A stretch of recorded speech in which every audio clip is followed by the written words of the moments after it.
नमस्कार और आदाब। 6 बजे के समाचार बुलेटिन में आपका स्वागत है। सबसे पहले सुर्खी। नमस्कार। कृषि के क्षेत्र में बायोटेक्नोलॉजी का प्रयोग। भारतीय कंपनी एडिकन हर साल करीब 50,000 लीटर बायो फर्टिलाइजर्स की पैदावार करती है। 6 साल पहले 300 मिलियन रुपए के साथ उसने अपने कार्य शुरू किए थे। पीतोंजी मिल्यू में 60 बीघा जमीन पर वो फल, फूल और ऑर्गेनिक सब्जियां की रोपाई करती हैं और कुछ महीनों में ये कंपनी एक ऐसी लेबोरेटरी खोलेगी जहां मवेशियों की पैदावार से संबंधित व्यवस्थाएं होंगी। कृषि उद्योग मंत्री सतीश फुगू ने इस स्थल का दौरा किया और उनके अनुसार मॉरिशस खाद्य सुरक्षा में मदद पहुंचाने वाली ये एक मुख्य परियोजना है। इन पौधा घरों से हर साल 70,000 गुलाब के फूल पैदा किए जाते हैं, जो खासकर होटलों के लिए निर्धारित हैं। पीतोंजी मिल्यू के 60 बीघा जमीन पर फूल, फल और सब्जियां सभी बायो पैदावार हैं।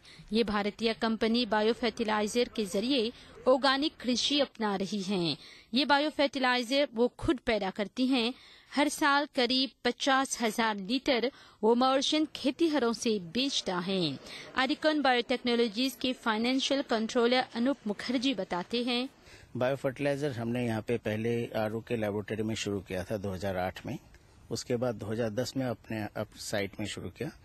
बायो फर्टिलाइजर हमारे केमिकल फर्टिलाइजर का प्रयोग बहुत कम कर देते हैं, जिसमें हम केमिकल फर्टिलाइजर को 50% से कम कर सकते हैं और बायो फर्टिलाइजर अगर उसमें लगाते हैं तो वो किसी भी किसान के लिए पैसे भी बचाते हैं, शुरू के खर्चे, और उसका उत्पादन है वो भी 25 से 30% तक उसका उत्पादन बढ़ सकता है।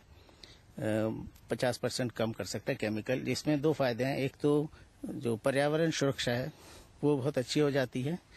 दूसरा फायदा ये कि किसान की कमाई ज्यादा होगी और इंपोर्ट सब्स्टिट्यूशन यानी जो फॉरेन एक्सचेंज का जो खर्चा है मॉरिशस का वो कम हो जाता है।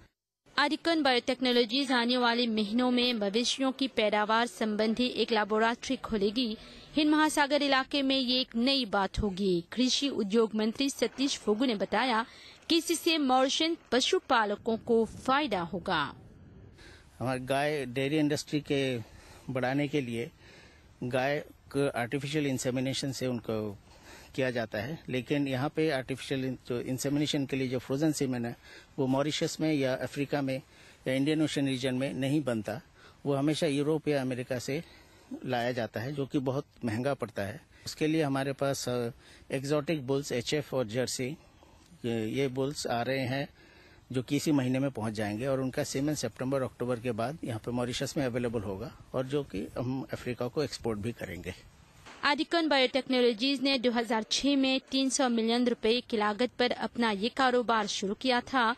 वो खेतीहरों के लिए ग्रीन हाउस के निर्माण में माहिर हैं। मॉरिशस में अपराध की दर में कमी आई है। 2008 से 2011 के बीच पुलिस में दर्ज अपराध के मामलों को देखते हुए पुलिस का ये कहना है इसमें कॉन्ट्रावेंशंस शामिल नहीं हैं, लेकिन सड़कों पर नियमों का पालन न करने के लिए 2010 में 1,63,480 कॉन्ट्रावेंशंस लिए गए हैं, जबकि 2011 में इसकी संख्या 1,95,960 थी।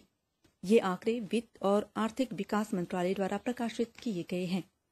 और विदेशी खबरों में इजिप्ट के सैनिक हेलीकॉप्टरों ने देश के उत्तरी सिनाई प्रांत में संदिग्ध इस्लामी उग्रवादियों पर मिसाइल्स दागे हैं। टूमा गांव में 20 लोगों के मारे जाने की खबर है। अल अरिश शहर में सुरक्षा चेक पॉइंट्स पर बंदूकधारियों द्वारा किए गए हमलों के बाद ये हमले किए गए। रविवार को उग्रवादियों ने इस इलाके में 16 इजिप्शियन सीमा गार्डों को मार डाला था। सीरिया के अलेप्पो शहर में किए गए हमलों में आज 13 लोग मारे गए। इससे पहले राष्ट्रपति बशर अल असद ने देश से आतंकवादियों को खदेड़ने की कटिबद्धता ली थी। शहर में भारी हथियारों के